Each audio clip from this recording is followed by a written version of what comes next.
Hola, my peeps.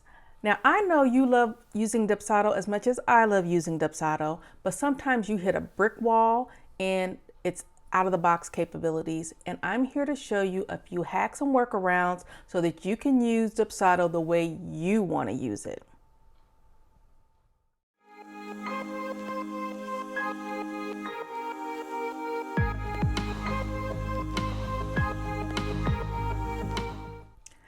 My name is Nicole Johnson and I own Digital Made Simple, which is a branding, web design, and graphic design firm. I help small business owners experience less confusion, frustration, and intimidation about marketing online. And today I am going to dive into part one of a set of workarounds and hacks that I have experienced in order to use Dubsado as my customer relationship management tool so that it can work for me as well as for my clients. So we're going to get started with a question that I saw on our Facebook, on the Dubsado Facebook group. So first things first, Papa freaks all the honeys. Wait, that's a different situation.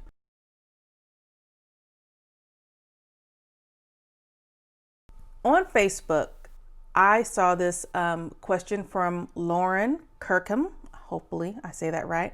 But she had a couple questions that I wanted to address in this Hacks and Workarounds video. She wanted to attach a pretty image to sharing the link for her calendar.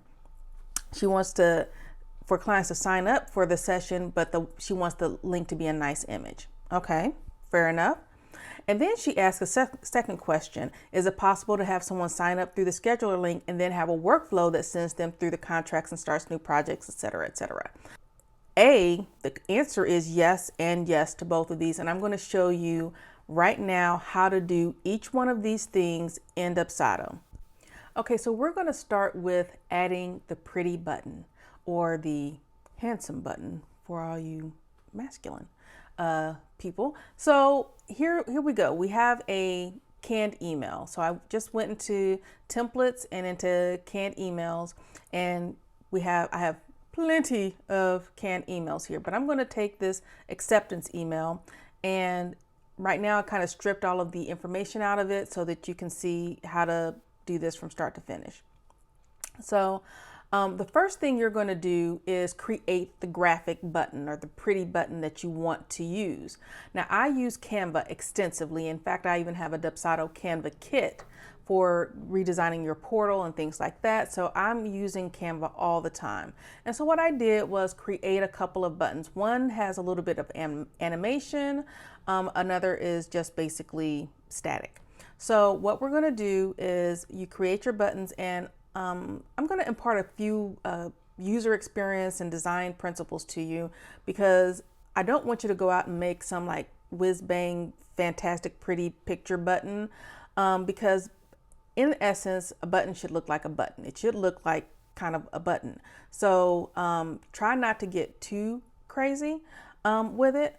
Also, buttons should say on them what you want people to do with them. So don't just put like a picture of a calendar and an arrow to the calendar and hope that your recipient is going to know what to do with that. They may not even know to click on it if you don't have it say kind of schedule a consult or, click this here. So I definitely made a button that hopefully basically looks like a button, but it does have some of my branding, my brand colors, a little bit of my logo, and some of my visual identity attached to it. So it looks a little bit better than what Dubsado has out of the box. So what you're going to do is just download this as a GIF, right?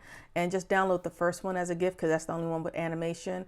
And then I'm not gonna do that right now because I've already downloaded it, and just make sure you remember where it's downloaded.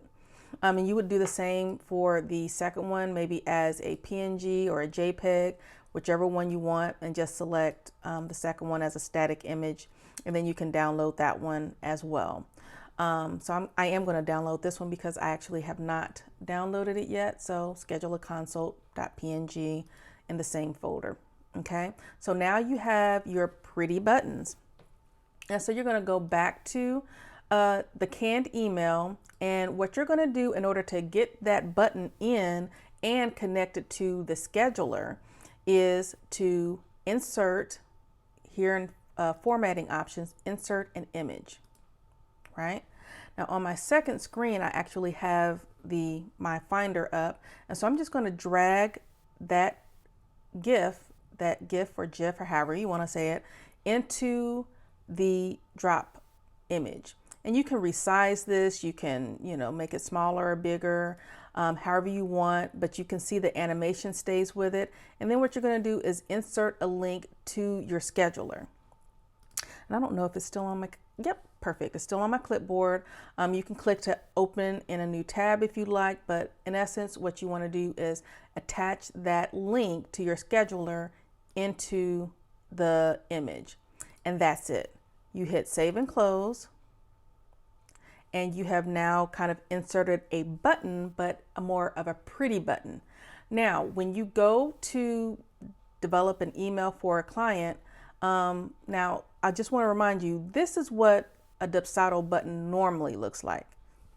Meh, I'm a button. You can spruce it up with emoticons and emojis and things like that, but in essence, it's a flat color.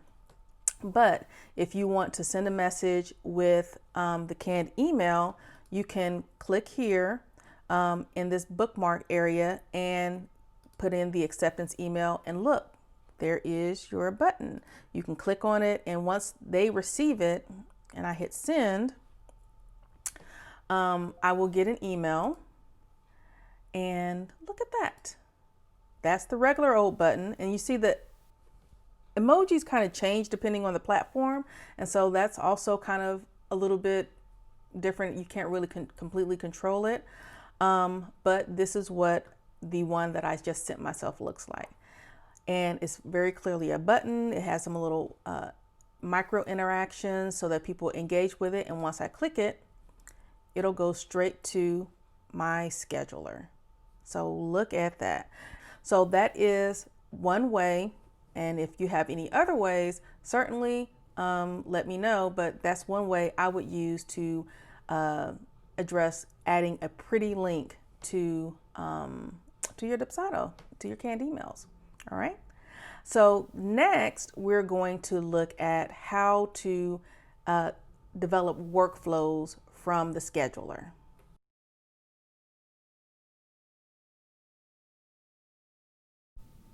So let's go back to Lauren's questions and see what she has for the second piece. So she wants to be able to have the scheduler link send people through workflows. And as we all well know, that lead capture forms are the best way to send people through workflows, and really the only out of the box way. Although I have a little surprise for you at the end of this video, but really the only out of the box way for you to send people through workflows. But as I can imagine, myself and many other people use the scheduler to set up initial consults or consult calls or, coaching sessions and things like that. And so people are coming into our organization or coming into, becoming a lead by scheduling some time with us to talk and discuss things. So what she wants to do naturally is to have the scheduler then create the lead, which then creates, workflows or triggers workflows for people to, go through the rest of the process with. So I'm going to show you how to do that right now. So we're going to go back to Dubsado, and the first thing you need to do is make sure that you have a lead capture form set up so that you can connect people to it. So we're going to use a lead capture form in this instance. And so as you can see, I have several lead capture forms, and then this is a demo lead capture form. Now, what's important about the lead capture form, if you definitely want to trigger workflows from it, is that you have some sort of workflow question on the lead capture form. So a lot of times that workflow question is, what service are you interested in? So I'll click this, and as you can see, with this question, if they select web design, then they'll go through the transformation made simple workflow. That's what TMS stands for. If they select Dubsado services, they'll go through the Dubsado services workflow. All of this stuff is developed by the workflow.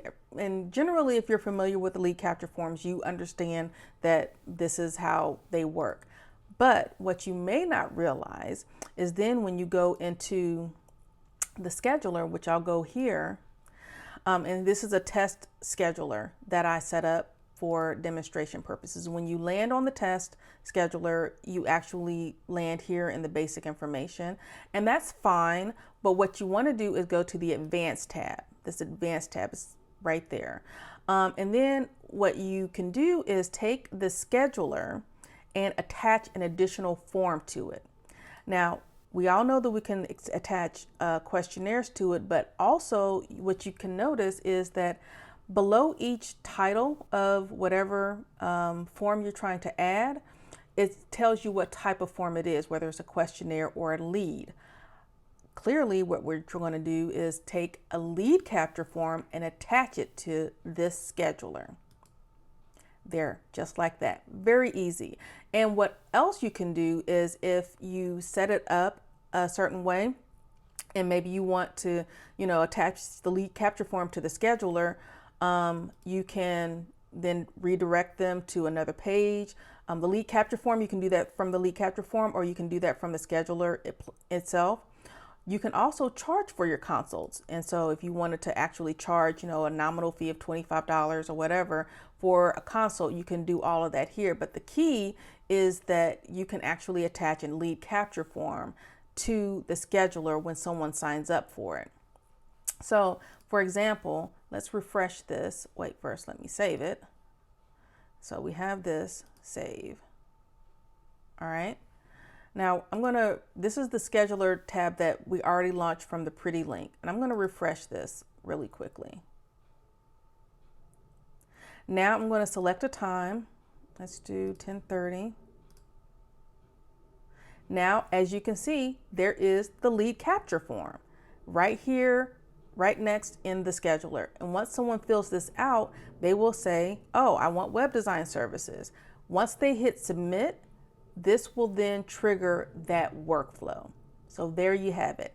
You can submit and develop a scheduler and have people become leads through your scheduler and initiate workflows after that scheduler is done.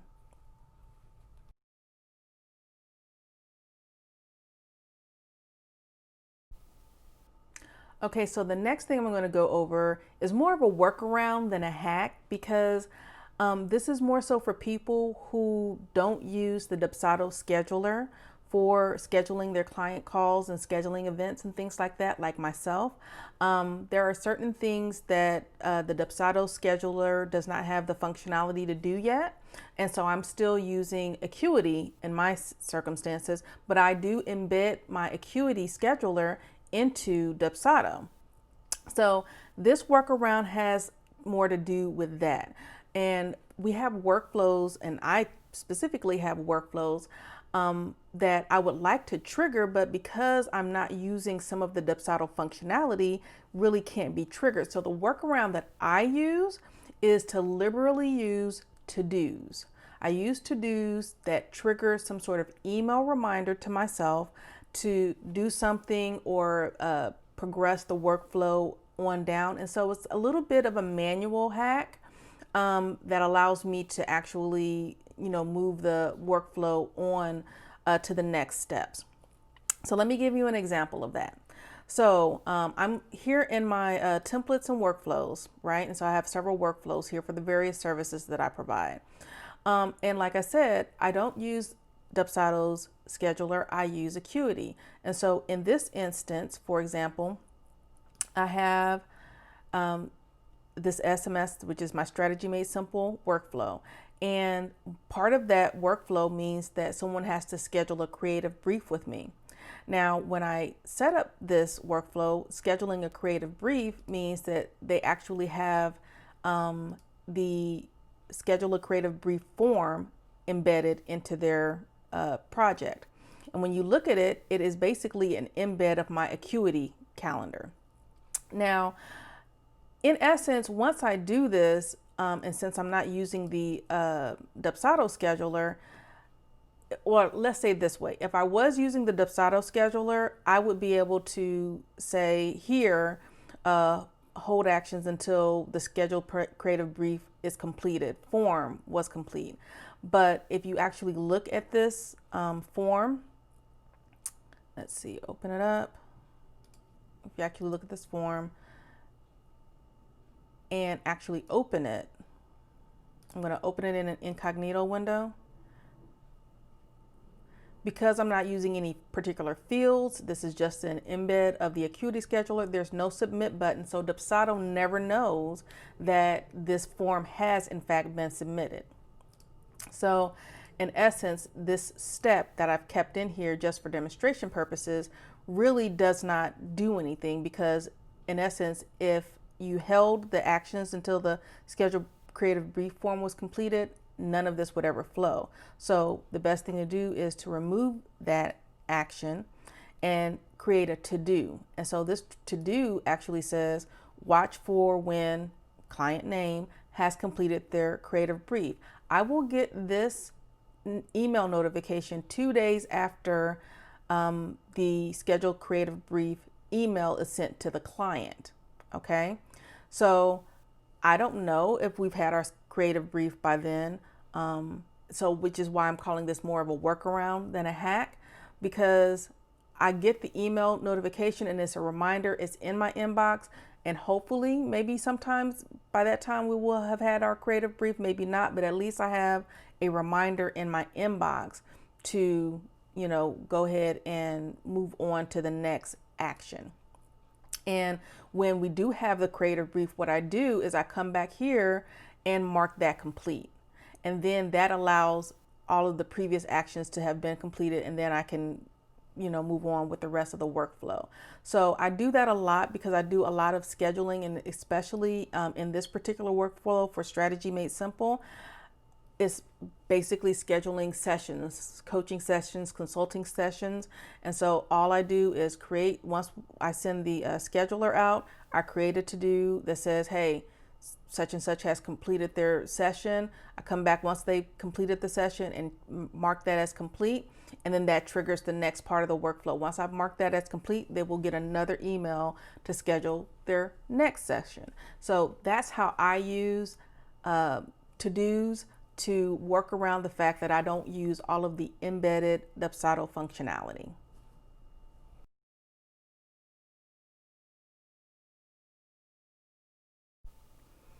Okay, now this hack is the piece de resistance. I don't think that's how you say that. Okay, here is the main thing. Hack on fleek. How about that? So one of the issues, the big pressing issues I've always had with Dubsado is that you cannot put a workflow trigger embedded into anything but a lead capture form. Now, before you say, well, Nicole, you can have a workflow attached to public proposals, you can have it attached to the whole proposal, but you cannot have a workflow attached to a proposal question.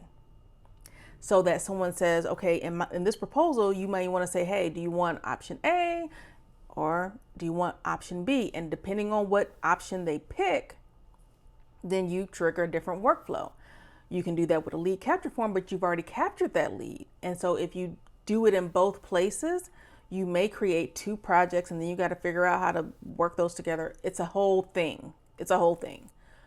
But I have discovered a way to resolve that, and it is very exciting. So I'm combining this hack and actually demonstrating the next hack together. Okay, so this hack is the workaround for workflow questions not being in a proposal, and then the next hack is going to be an example of how that can be used. So let's get started. So what you may have, maybe a couple years ago, they have developed a functionality in Dubsado so that your form templates can be moved around. Like, so for example, if I wanted this client portal guide, read me first, to be a proposal instead of a questionnaire, I can literally drag it over and now it's a proposal. And now it's a questionnaire. So great, it's a form. A form is a form is a form. So here's the thing though. If you have a proposal in your proposal column, but you want to add a workflow question, not a workflow to the overall proposal, but a workflow question, what you can do is actually move that proposal over to the lead capture form.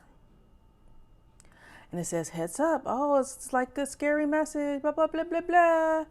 Okay, that's fine. Hit okay. It's over there. Okay, you did not die.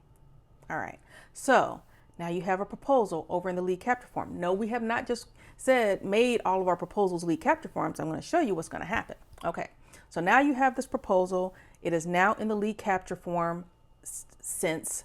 And so what we're going to do is, again, like I said, I'm combining this. So here's another frustration with Dubsado. You have proposals, you put them out there, but I want to track who says yes and who says no. Right now, if someone approves the proposal, they'll select the package or whatever they select, and then it'll go on and trigger the contract and the invoice and things like that. But what if they say no? Then what? I would like to be able to have some sort of follow-up conversation potentially, or follow-up correspondence. If they say no, say, hey, sorry, sorry, we weren't a good fit right now, but maybe in the future, you can keep me in mind for your next project, something like that. But right now there's no way to do that. Okay. So here's what we're going to do right now. And I'm actually modifying my own proposal to demonstrate this hack to you. Look at me. So here's what we have. We have a question here. Do you approve of this proposal? Yes or no? It's a required question. So what we're going to do is we're going to replace that with a workflow question, right? And I'm just going to take this question. I'm going to copy it, copy. We're going to paste it here and paste. And then we're going to say, yes, yes, I do. And when they say, yes, I do, I'm going to attach the pre-job workflow to it. Or maybe, no, I'm going to attach the contract workflow to it. Okay, send them a contract. And then if they say no, then I'm going to attach, I would create a rejection, you rejected me workflow, in which I send them crying emojis and sad songs of cats yowling, and then say, hope you work with me in the future. But until then, until I create that workflow, then I'm going to just attach this random pre-job workflow. But in essence, what you would do is attach one workflow based on them saying yes, attach a different workflow based on them saying no, make it required, and then hit close. Of course, now you can delete that question one, and now they'll just select yes or no from a drop down instead of a radio button. Yes, I would prefer it to be a radio button just from users, but nobody cares but me, right? But I think it works, right? So now we're going to save and close this. Save and close. Oh, that's right. Also, you'll get this if you don't do this. Make sure that in your proposal, you add an email box. So we have confirm your email below. The reason why I say confirm your email below is because I'm going to map this to the client email address. And if they have already filled out a lead capture form and you're sending this proposal to them because the job is already created in your Dubsado account, if they've already filled out the lead capture form, you may already have their address. So you don't want them to have to re-put it in. And if you map it to the client's email address, it will just show up and they can confirm it. If they want to change it, because sometimes people do, you make it required, but it's there. So you can close this and it's there. Now you have a valid lead capture form. Hopefully this works. Save and close. Look at that, it worked. Now you say, okay, so now we have a lead capture form like I've always had, and you haven't shown me anything. But what I can show you is this. You can now drag this back over to the proposals, And when you open it, that workflow question is still there. Wait, is that it? That's not the right one. Okay, that workflow question is still there.